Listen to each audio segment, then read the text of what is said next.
You are doing the assignment too? Yeah, I am. What about you? Same here. I'm using my wooden pencil as always. Oh, I see. I'm using a mechanical pencil.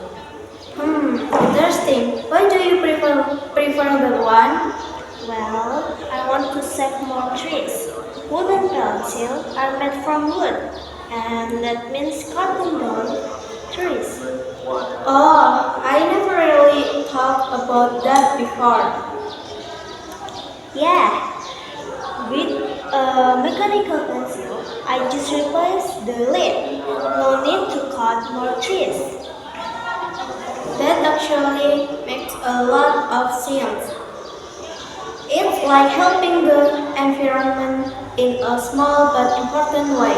Actually, small action can make a big difference.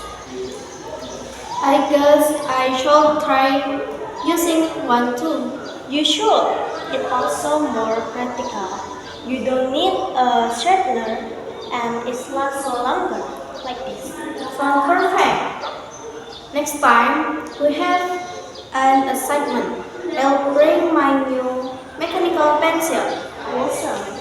We can be eco-friendly classmates together. Yeah.